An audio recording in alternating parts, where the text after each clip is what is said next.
Hey. Welcome everyone to episode number 413 of, I don't know, Chad calls it somewhat dangerous on occasion. I don't know what he's talking about. But I am Nate Dawson. Chad decided that because nothing important happened today, he just didn't need to be here. Really straight up said that we could tell you guys that he doesn't like you and doesn't care about your happiness. So you're stuck with me and this handsome gentleman, Chris Garber. Chris, how are you? I'm doing great. I'm so excited to have the the run of the place right now. I think we could just kind of go nuts. I apologize in advance if my Simpsons knowledge is not up to snuff. So, I don't know. I haven't been paying attention to the internet today. Is there baseball? Are we locked out? Still lockout, right? Baseball is back. It is time for all the fun you have waited for. Payroll will be aligned soon. Don't you wait, Reds fans. Don't worry, it's coming. Payroll alignment, bobbleheads, and a parade. So many bobbleheads. It's been sort of disheartening. There was like a moment when the news broke and everybody got super excited. And then all of Reds Twitter just kind of shut down. They're like, our moment's over. Yeah. I was like disgustingly not that sad about the lockout. Like, it was frustrating and it's stupid, but I was like, I mean, partly because it's spring training and lots of other things going on in sports, but it's like I didn't care that much. And so I'm glad it's back. But yeah, now we're back to cheering for a team that doesn't care. They're probably going to fight a lot less hard to win the season than they did to win the negotiations against the players. And that's depressing. Yeah, I think that's a pretty safe bet. I saw Nick Kroll had a statement a few minutes ago saying that they're going to take some time and pour over the CBA, and they're excited to finish out their rosters. While every other team, like, I expect that there will be moves made while we're filming this podcast. Yeah, I mean, I don't know what he needs to look up. There's no section on a salary floor. They don't have to worry about the luxury tax. I mean, I guess maybe the manipulating service time area might be of interest to the Reds. You might want to see how the draft lottery works.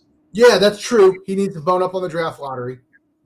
Yeah, I mean, I don't really understand what difference it makes to them. The whole point of this negotiation was for teams like the Reds to throw the brakes on teams like the Mets, who are apparently going to try to win, or the Dodgers, or the Red Sox right now. They don't have it for themselves. It's more just about trying to bring the level down. But 12 playoff teams, buddy, 12 of them. I know you're a huge fan of that. Yeah, it's great. It's great. Hey, at least it's not 14. I guess it is. So yeah, I mean, Yeah, lockout's over. I think this CBA goes through 2026. That's 99 days of I don't know. I would say misery, but at least we didn't trade anybody. So it could have been worse. Spring training starts March 13th. That's Sunday. Sunday. So I'm pretty pumped about that. I think we'll start seeing a lot of players go tomorrow, really.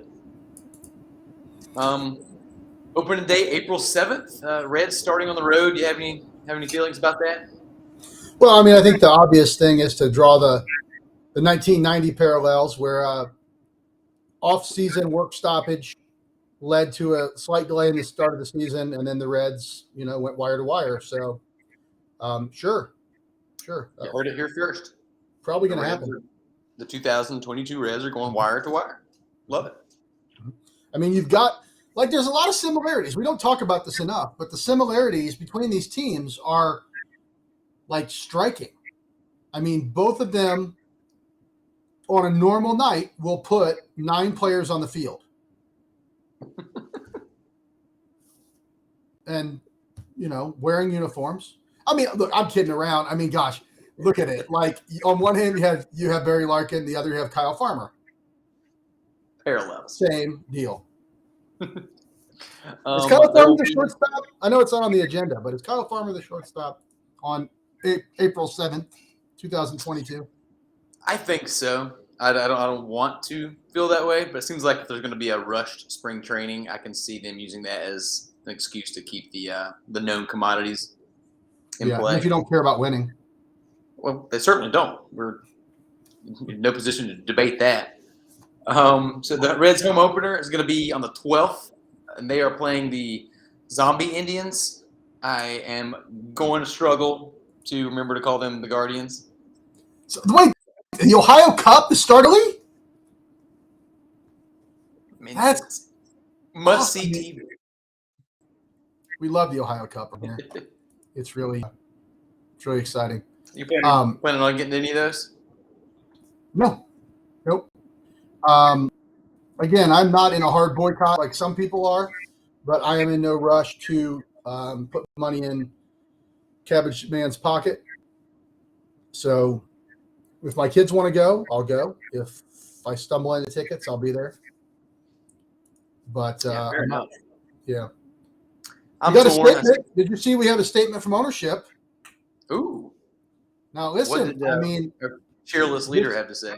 yeah, so, I want to set the stage. The Reds, I'm sure the ownership and the PR team crafted this statement over, some time this afternoon, really wanted to make sure that their thoughts made it their way out to the fan base, and the media, took the statements and made sure they reported them. So everyone gets this news and is able to react and take the action that the team really wants. So here it is.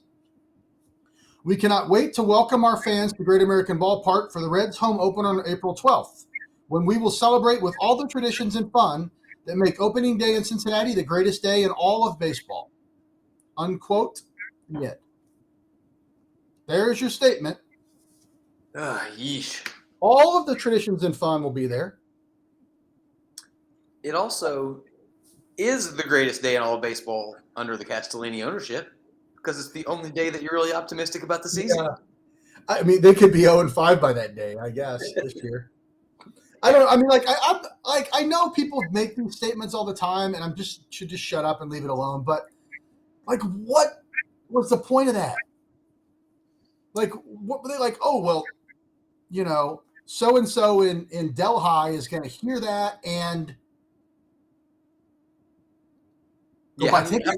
How many extra tickets do you think they sold by sending that It out? just seemed like It's such a just let tone deaf administration. let those guys go home early today.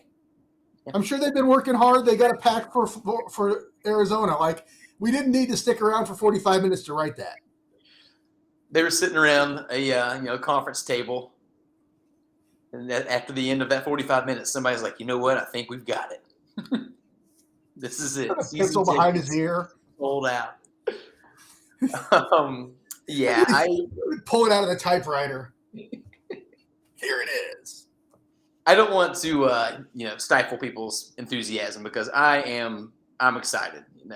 Baseball kept throwing out these false flags, these deadlines, and trying to convince people that it was really, really close when they were just using the deadline as a way to throw something else in there. But it got done. I'm excited that we're going to have more to talk about over the next few weeks, as opposed to people just having to listen to us regurgitate lukewarm takes about people that played shortstop for 30 games in 1982 or something. Yeah. Well, what else about the CBA sticks out to you? Obviously, we get the DH, right? That's a big one. That is a big one. What is the Reds' plan still to use one of their failed third baseman at that spot? It's got to be, right? Yeah, I mean, I think it is. I mean, I get, like always, somebody's going to get hurt, but I'd like to see him get Robert Stevenson on the field a little more often than not. When he's not catching, he can play some DH. But yeah, I would like to see a little bit of a sort of merry-go-round of him. Let Votto take some days off from the field, get in that DH spot, and just keep those bats in the lineup as much as possible. And you talk about somebody probably getting hurt. Yeah, I mean, you don't wish it on anybody, but our opening day DH, if I had to guess, is going to be Moose. And he hasn't exactly been the healthiest player since he's been in a Reds uniform. Yeah. What else? The shift. Do I we mean, have like Nick Kroll, I need to take some more time to go through the CBA. I was pretty excited about banning the shift. I don't know. So I don't know all the details. Yeah, it seems like there was some stuff reported a few days ago about bigger bases that I don't think anybody cares about. Banning the shift was a hot button one that is going to lead to some barroom arguments. But other than that, I mean, there were ads on jerseys.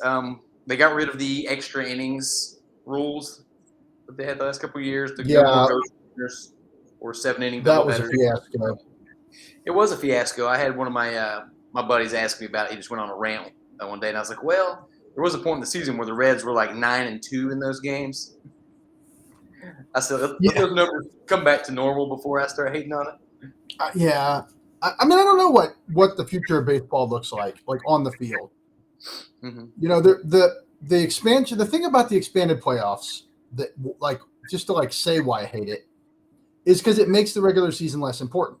Mm-hmm. All you got to do is get in, and we know that in baseball and these short series, anything can happen, right? So you don't need to be a 100-win team anymore. You can be a 85-win team, especially if you add somebody late and have just as good a shot as anybody else. So I don't know. It's as the regular season devolves, if things like that come back, what's the point of playing a 19-inning game when nobody cares anyway? Yeah. And I say nobody, I mean the players care, the fans care, but the league doesn't care. Well, the organizations won't care. The hardcore fans care. I don't think the casual fan cares. No, I mean, honestly, I don't know that I missed anything. I get annoyed by those really long games. I'm old, man. I want to go to sleep. I want to go to sleep. I like offense. By definition, an extra inning game is usually nobody scoring for a really long time. Not the stars are usually in, but a lot of players, the starters are out because you've double switched out the wazoo to get there. So, to some degree, I've gone to a few hockey games in the last couple of weeks, and 2 of them were overtime. You play 5 minutes, either you're done or you do your shootout. Either way, you're 25 minutes after that third period ends, you're home. Yeah, and people raise Cain whenever NHL instituted the shootout policy, but several years in, you don't hear too many people complaining about it. They got their point thing, and soccer did something similar. Obviously, in the playoffs, you don't want anything to do with that. Playoffs game can go forever, and hockey does. Hockey can go forever in the playoffs. So, I don't know. I don't. As I was saying the other day, I look at baseball as entertainment. It's not a religion for me. Yeah. It's not sacrosanct. It's entertainment. And if the shift makes the game less entertaining, get rid of it. Mm-hmm. And I don't know if it does. I'm still open to whether Joey Gallo's a good thing for baseball. Right. Well, I did hear an argument today that some have said that I think it was on our buddies over at Late Night Reds. They made the argument that Jay Bruce's career might have been ended because of the shift. Right, and I think and I'm sensitive to that, and I think that's why I dislike it. But I do think if the best thing about baseball is variety, different types of players, different types of teams, different ways to win and succeed, which was what the 80s was like. Different styles were able to succeed. If it's possible that the shift, a way to beat the shift is to find guys that go the opposite way a lot bit more. Right. But teams and players have proven either unwilling or unable to make those adjustments. Right. That's what I was getting ready to say is that you see, especially I feel like in the NBA a lot, the league goes in a direction. The 3-pointer, for example, the entire league starts shooting threes at a high clip. All of a sudden, one of the top teams last year and arguably the best team in the league this year is the Phoenix Suns, who their 2 main guys make a living from mid-range. They're like, okay, now everybody's playing defense to protect against the 3. Let's take advantage. Baseball doesn't seem to do that. At least they haven't when it comes to the shift. Like if over the next 5 seasons you saw people just constantly laying down drag bunts and slapping it the other way, you wouldn't have to ban the shift. Yeah. I think at like the individual player level, it's just too hard. Mm-hmm. Like facing a guy with incredible stuff, Yeah. you can do your one thing. And like you've been doing that one thing for 20 years to get to the major leagues. Mm-hmm. And you can't go to a plan B. Like, unless you're Joey Votto. Like, literally, it takes the best hitter of a generation to be able to do two things. Yeah, a Hall of Fame talent is one of the very few people in the entire league. I saw online the other day, someone's like, well, Tony Gwynn would beat the shift. I'm like, yeah, but you can't make the whole league out of Tony Gwynns. It's one of the best hitters of all time. Enough. So players can't make that adjustment. And the question is, why don't teams do it? And it may be that, like, even with the shift, like, that's still smart baseball, hit over the shift. In which case, I don't know what you do. I guess take the shift away and live with it. Or the guys who can go the other way have just been selected out of the game. They didn't get, in the last 10 years, they haven't gotten college scholarships. They haven't gotten drafted. Yeah. And they're nowhere to be found anymore. May not be the most athletic types getting those opportunities. Yeah, maybe they're playing soccer now. I don't know. That's fair. It's a good point. But it's just like you grow up and you play baseball, you're told to hit it up the middle. A ground ball, line drive up the middle is a great at bat. And then suddenly that's an out. I don't think guys have been taught that. Like, elite guys have not been taught that for the last decade plus. They've been told to bomb it, hit it in the air, hit it as hard as you can. Don't worry about, a line drive up the middle is in the cage, is a two hopper to the shortstop in the field. Right. Launch angle and bomb. Yeah. So I don't know how fast the game can adjust like that. Yeah, I agree. I get both sides of the shift argument. I do. It seems like, what was the stat I read? The average viewer, the average Major League Baseball fan is 57 years old. The average NBA fan is 37. Like, that's a problem. A lot of that could probably be solved with marketing. We all know that the MLB does nothing to market their best players. But adding some other little things to make the games a little bit shorter, make it a little more fun. We talked about how expanding the playoffs is less than ideal. But if you're going to do it, do something fun. Let the division winners choose their opponent. Like, get creative, get weird with it. Because think about like I hate to keep using NBA analogies, but the NBA All-Star game when they now they let the two captains just pick teams. It's fun. Yeah. People tune in, like they actually care. It's just a weird little gimmick that can get more eyes, more casual eyes on the product. I mean, I've got a small sample here, but my kids play baseball. They play other sports too. My kids won't watch a baseball game on TV. They won't. I mean, maybe a playoff game. They'll watch the home run derby. But a regular old game on a Tuesday night in July, they're out. Now, they'll watch NFL every week. They'll watch basketball games, college and pro. But you put a baseball game in front of them, and they just are out. Yeah, I mean, football's easy. It's easy to be a fan once a week. NBA a couple times a week, and they've got every single clip, on TikTok. Yep. You can watch everything important that happens on Instagram and TikTok. Baseball does need to embrace that. I hate it because I think anything that involves more TikTok and Twitter is bad for me, America, the youth, the entire world. But baseball needs to do something. And we'll see if they do. I think that, we're aware of these problems. They have to be too, right? Yeah, I think so. I mean, but, I don't know what they do. I mean, if they're smart, and they're kind of smart, they realize that their average age is 57, and they stop catering to that group and start looking for new ones. But we'll see. Yeah. Old timers complain when somebody's on the lawn. That's right. Well, at least we get to have these conversations now. We get to see what happens when they put it in action because baseball is back. I've mentioned this before. I've successfully convinced my better half that this is a job and I have to watch all of the games. So that might just be torture for myself having to watch the Reds every Well, day. you're going to convince the IRS. Yeah, I'll leave that up to Chad. See if he can pull some strings. Other news of the week. There's not going to be anything that sort of trumps what we just talked about, but the big article that made the rounds was from our buddy Hal McCoy about how our dear leader and owner, Mr. Castellini, once tried to get him fired. I can't say I'm surprised.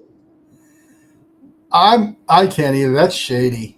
I don't know when that would have been. It's got to be pretty late because I think at the time Hal was working for and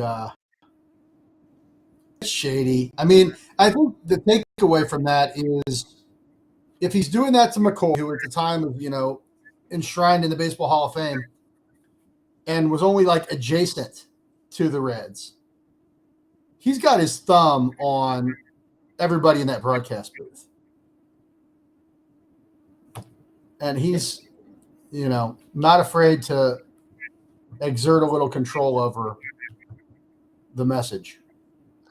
Yeah, I think it kind of highlights the importance of, I won't say this podcast because nobody should listen to us. We make that known, but independent journalism, the podcast sphere, other like Substacks and Patreon accounts, those things they allow you to get out and be honest, cover the team honestly, transparently, without having to face the repercussions. And I think that's fairly new.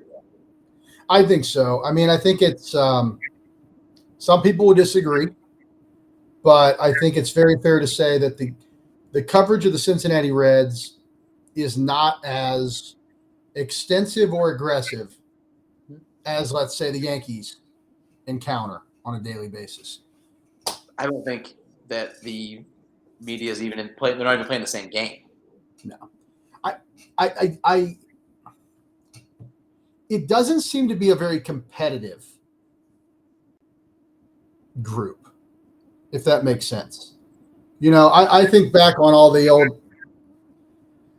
I went to journalism school. It's not just old movies. Like trying to scoop the competition was a thing at some point.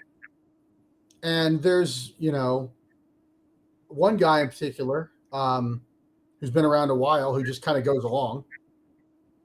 And then, a couple of younger guys who are trying to make their bones and a guy who does break a lot of interesting stories and tries to get interesting angles on stuff. But I don't know. There's not like that cutthroat thing. Yeah, it's weird that in a society where a viral clip can take you from a nobody to instant fame, that our people covering the Reds seem so reluctant to come anywhere close to that. I mean, how many times does your Twitter feed get hit 4 times in a row from everybody covering the team with exactly the same quote or remark?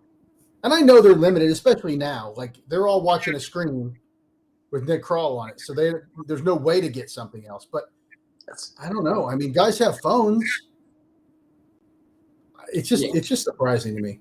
And I don't know. I think the industry's changed, and I think the teams control so much more than the message. So it's not all the media guys, but it's interesting to me that it takes a guy who's literally been doing it for 50 years to draw the ire of the ownership. And he still had to lobby to keep his job. That was a frustrating aspect. But we all know that ownership and front office are largely a bunch of turds. So no need to belabor that point too much. What do you think some of these next steps are going to look like for the Reds? Steve Mancuso had a great piece called he listed out 3 steps to fix the Reds.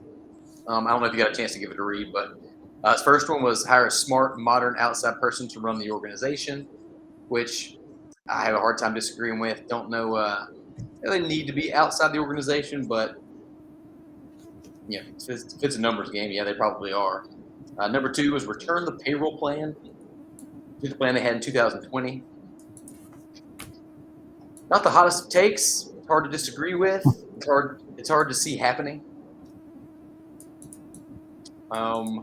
Then number 3 was probably the most important, the biggest step the Reds ownership could take to fix this club is get the hell out of the way. Yeah, well, I think that's all of it. I mean, I don't know. Nick Kroll may be fine. Nick Kroll may be the young, Yeah, blah blah blah guy just from inside the we organization. don't know. But if you don't let him do his job, if you got an owner who's all the way down in the weeds yelling at a reporter, then I think we know where the problem is. It's a 1-point plan to fix the Reds. Yeah, you're going to have to ask people who seem to relish being in charge to do way less being in charge. And look, man, if Bob Castellini retires tomorrow, his family's still running the team. And I don't know anything about whether his son is good, bad, or indifferent. Is he part of the problem? Is he holding back the tide? You know what I mean? Is it like he's the only guy that's keeping them from losing 120 games? I don't know. Is he just as bad as the big boss? I don't know. If he is the only guy keeping us from losing 120 games, I will change my tune immediately. Yeah. Run him up the ladder, climb it to the top. But I don't think we know anything about him other than his last name. Yeah, I mean, the Reds were one of only 3 teams before the lockout to not sign a free agent. I don't think the next couple weeks look drastically different. No, they're going to cut more guys. I mean, if they do anything, they're going to be getting rid of more players that you've heard of. So, so we should be getting ready for plenty of trade rumors. I think that we're going to hear a lot about Sonny Gray, Luis Castillo, and Tyler Mahle. Do you think anybody else needs to be looking behind their back? No, because anybody else isn't tradable. Like Nick Senzel can go ahead and sign a long-term lease in Cincinnati because nobody else is going to take it. Or they're players that might have some trade value are still cheap, so why mess with that? Well, to get away from some of this terribly depressing stuff that we always harp on from week to week, something I thought about and I was curious to get your take on was, how do you think a shortened spring training affects the battle for the number 5 spot in the rotation? Because I think a lot of people, even if somebody like Sonny Gray gets traded, for example, you've got that open spot. A lot of people thought that Hunter Green might be in pole position to take that, but he hasn't been able to work with the big club in this lockout because he's on the 40-man, whereas somebody like Nick Lodolo has been down there battling for a couple weeks. Who do you think has the leg up there? Oh, that's interesting. Yeah, I mean, I have no idea what Lodolo's been like. Has the local has not been down there, right? They're not covering minor league spring training. I haven't heard much. There's been a couple pieces here and there, but it has not been the coverage that you would expect. So I don't know if they haven't been allowed to or what the deal is. But it would seem like that somebody like Lodolo or one of the other sort of talk about Reaver, Sam Martin, some of these other guys would have an opportunity there when somebody like Hunter Green now has every reason in the world to, or the Reds have every reason in the world to try to keep him down a little bit longer and mess around with that dirty word service time. Yeah, supposedly there's some things in the CBA to address that, but the only one I saw was the deal about they get a free draft pick if they get a rookie of the year or second place, something like that. So I don't know that if there's anything else in the deal that is supposed to address service time, but that's probably not enough to keep the Reds from cheaping out. No. I mean, a draft pick's just another guy they got to pay. Yeah. So maybe they can choose. Maybe they can choose to give up a draft pick. Or the reverse punishment. I don't know. That I wouldn't be brokenhearted to see Lodolo and just take that number 5 spot and sit in it for the rest of the year. It'd be interesting anyway. I mean, the good news is it does seem like the guys. You know what? It's going to be like Jeff Hoffman, isn't it? I was going to say, like, it's exciting. You're going to get a new guy, a prospect, somewhat the high upside, but it's going to be Jeff Hoffman. They wouldn't let us have happiness. Nah. I think, doesn't Reaver San Martin feel like a future obscure Red? Oh gosh, yeah. There's 1 degree of separation between Reaver San Martin and Luis Alberto Bonilla. No offense to either player. Like if you had come on here and said they're bringing Reaver San Martin back, and he's 46 years old, and he pitched on the 2003 Reds, I would have been like, I'm not sure, but that sounds right. Yeah. I guess the question is, I just started watching Succession recently. I'm only on like episode 3. By the end of it, will I have a better concept of what it's like to be Bob and Phil Castellini? I haven't watched the show either, so is it worth it? What's your early recommendation? It starts out pretty hot. TBD. I'll get back to you on that, but Okay. I feel like I am becoming an expert in rich buttholes. So I think there's some carryover there. All right. So I guess we should move on a little bit. We're 30 minutes in here. We would have done the top 5 left fielders. That was the position that was up this week. It didn't seem right having that conversation without Chad here. He's such a big Ryan Ludwig fan that, like, you're right. It wouldn't have been right. He doesn't get to wear the Ludwig jersey that he's been dying to bust out for y'all. So we were going to table that for a week, mostly because of our group love affair with Adam Dunn. And we want as many people to be involved in that as possible, including Marty Brenneman. Special guest next week. Is he our guest next week? Is he going to be a guest on the pod? I don't think that. Are you leaking that right now? Maybe I'm trying to speak it into existence. Like if That's Marty, where Chad is right now, folks. Chad is right now, as we speak, in closed-door negotiations with the Brenneman camp. Rumor has it, Chad put out a deadline of midnight tonight. And tomorrow we'll have another deadline.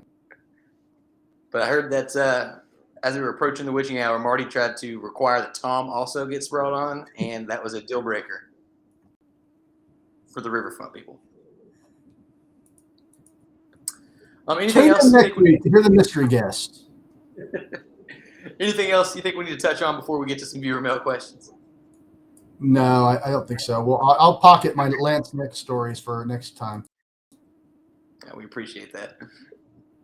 All right, so on the viewer mail, as always, these are real questions from real listeners and viewers and friends from the Patreon family, patreon.com/riverfrontcincy.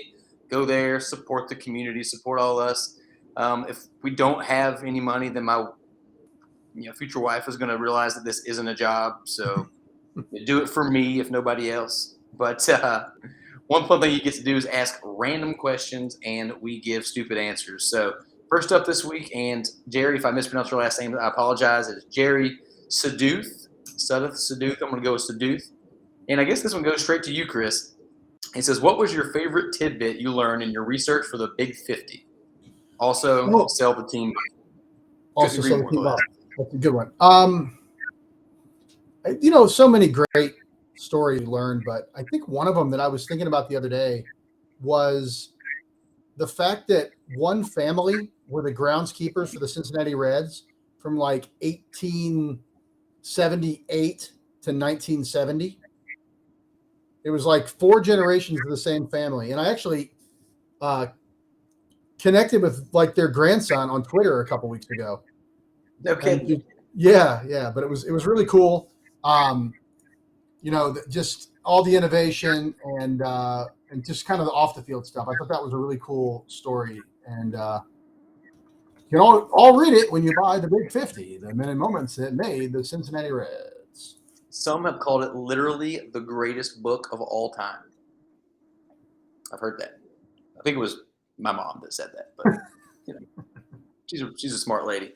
No, I'm glad you brought that up. I'm glad that was your pick. I thought that was such an interesting chapter to read through. And you don't expect to read something like that. The 50 greatest moments in the franchise. Maybe it says as much about the franchise as it does about this awesome family. But how cool is it that is such a story part of the Reds history, and that you guys made a point to cover it. So glad that was your answer. Glad y'all covered it. That's awesome.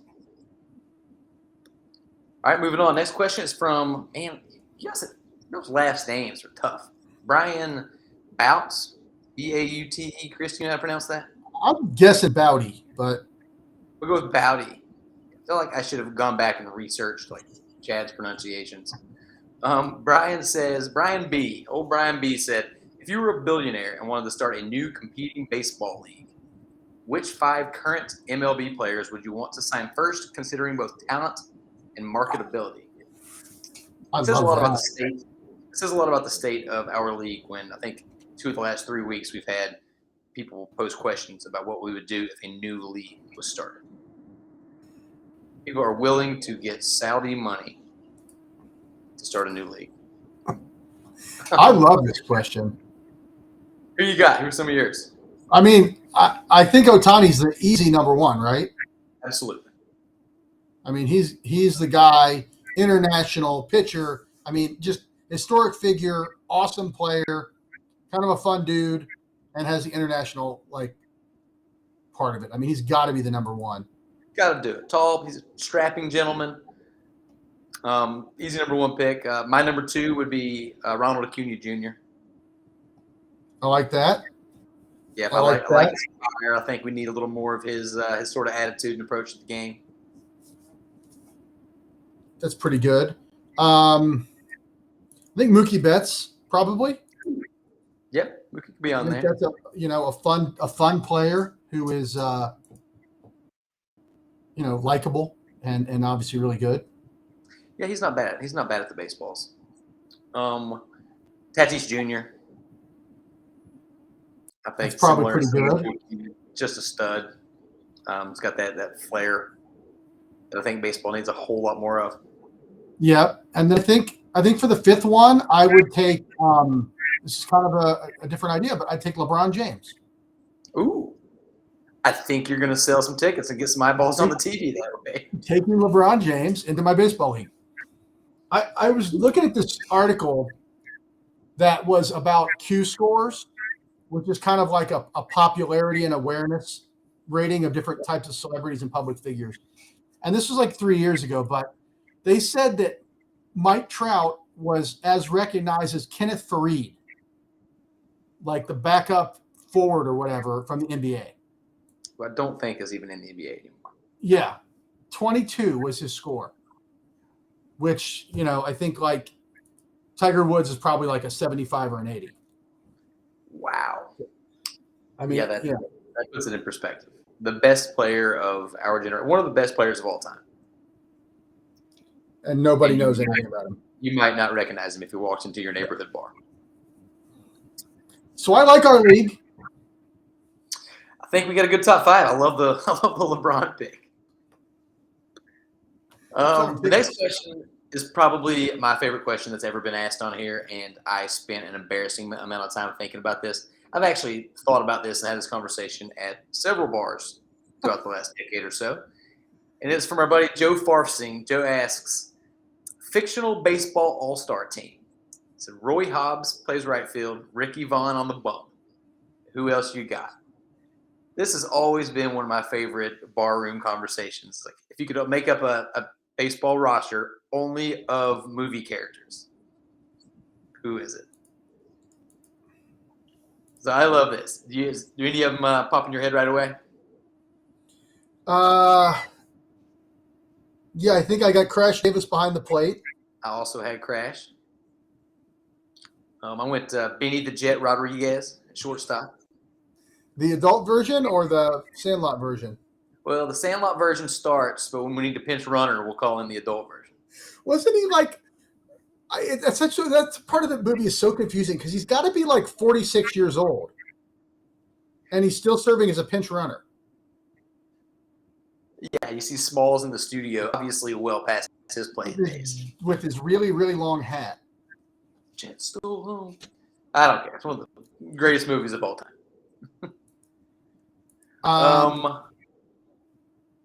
Center field, Kelly Leak.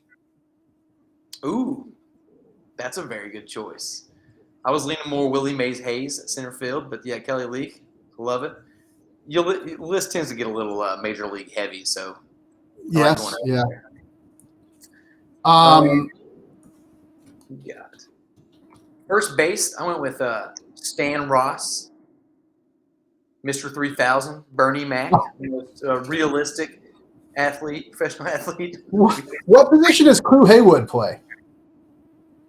Is he a DH? I think he's got to be the DH. Because he's tough, man. He's a tough out. That's so good. Second base.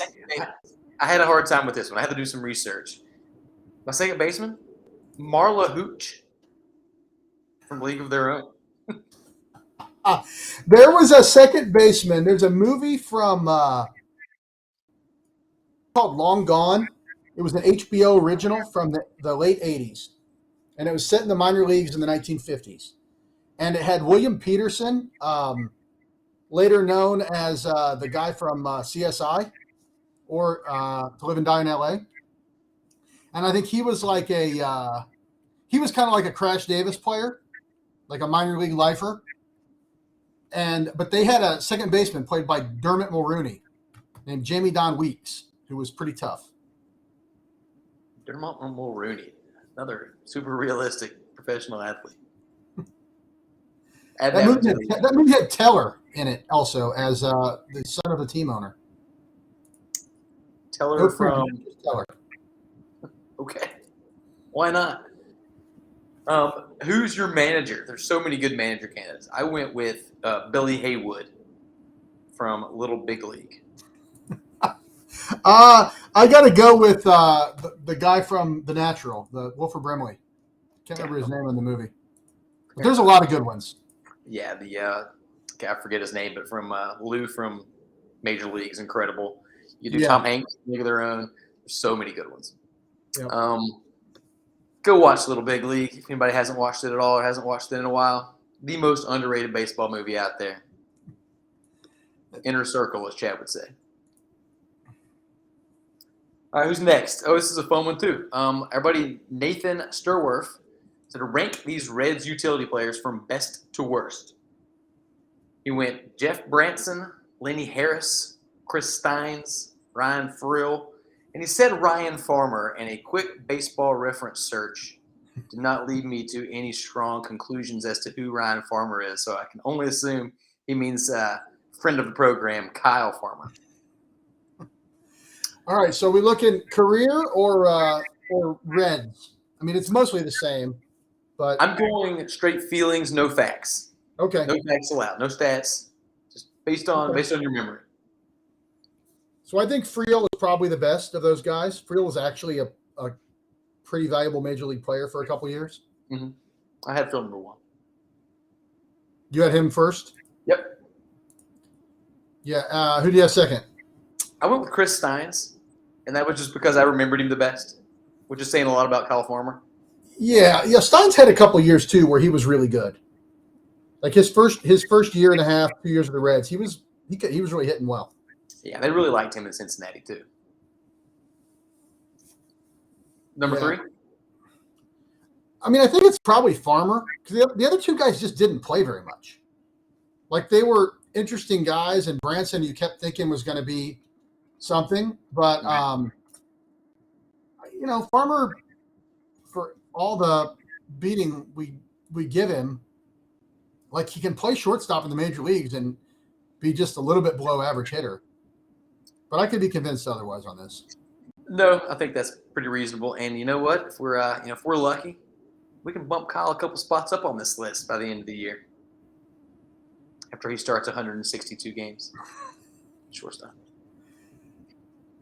Yeah, and then I don't know Branson or Lenny Harris. I mean, Lenny Harris he played a long time after he left the Reds as a pinch hitter for just like 15 years, right? Yeah, 6 of one, half dozen of the other. That was a pretty fun question, though. And anytime I get to get an excuse to go back and look at Ryan Friel defensive highlights, it's worth it. Our buddy Kyle Kapler asked probably the deepest, most introspective, most relevant question that we've had on here in a while. Kyle said, "What's the point of being a Reds fan?" Got me. The 2 to 4 weeks of unbridled optimism. For me at this point, it's like it's really only about other Reds fans. It's only about the people that I've met and the relationship I've got, family, friends, over almost 50 years of doing it. So it's not my relationship with Reds baseball has very little to do with the Cincinnati Reds organization or the baseball playing on the field right now. Yeah, there's almost a shared trauma aspect to it. Kyle, why do you do that to us? Why do you have to ask us these things? Moving on from Kyle, I'm gonna go to my optimistic amigo Joey Gaditza, our friend from the cold, frozen north. Joey says, "Hey guys, with baseball back now, who are you looking forward to watching the most this year on our beloved team?" It's a loose use of the word beloved, Joey. But for Joey, it's Ty Steve. He thinks the sky is the limit for him. Chris, who you got? Who you most pumped to watch? That's pretty good. I mean, if I'm pretty excited about Wadolo and or Hunter Green, just because I really haven't seen anything at all about those guys. He's heard a lot. Mm-hmm. But Stevenson, man, he might be special. He really might. He could be. And I think, at least me, I'm a little gun shy after the Mesoraco career that just was so promising and just was undercut by injuries. Mm-hmm. So I feel like I'm a little bit hesitant to get back in that pool, but man, he's an exciting young player. Yeah, I think that's legit. Those other guys you mentioned too. If this question was, who are you most excited to watch for the next 5 years? I think my answer would be a little bit different. Bring in my boy Graham Ashcraft. But for this season alone, I'm going to go with Joseph Daniel Votto. I think I'm more, stoked to see if he can do something magical one more time or 2 more times or 3 than anybody else. But there's a lot of good answers there. Next question is from Rex Scott. This is actually our last question. Rex says, now that the season is back on track, I guess that means the beer league softball team can start its spring training. This brings to mind the fact that I don't have a roster spot. Oh, shoot. Sorry about that, Rex.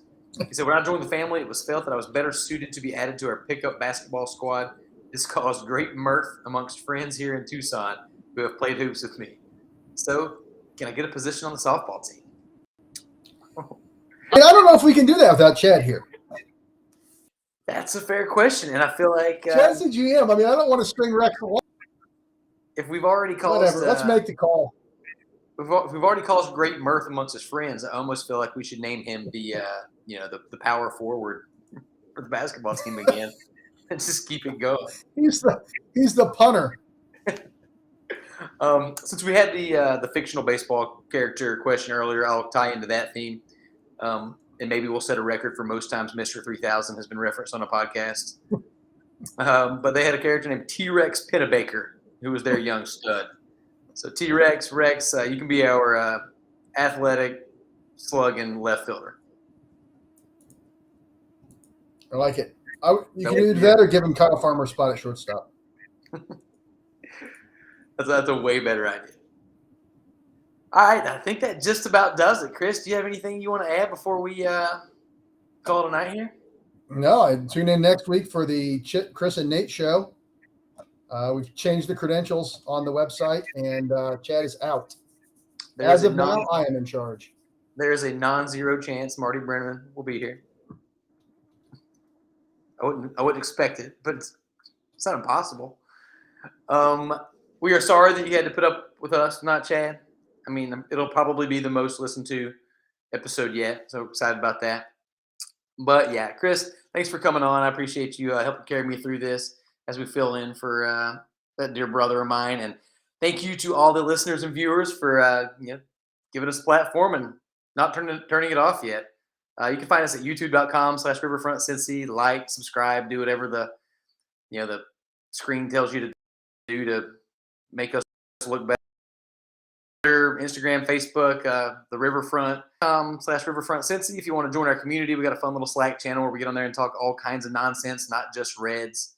There's bass guitars and fantasy baseball and a shocking amount of Bengals talk. But yeah, that's it, Chris. Appreciate you. And said for Mr. Chris Garber and the ghost of Chad Dotson, this is Nate Dotson wishing y'all a good night and appreciate y'all coming out.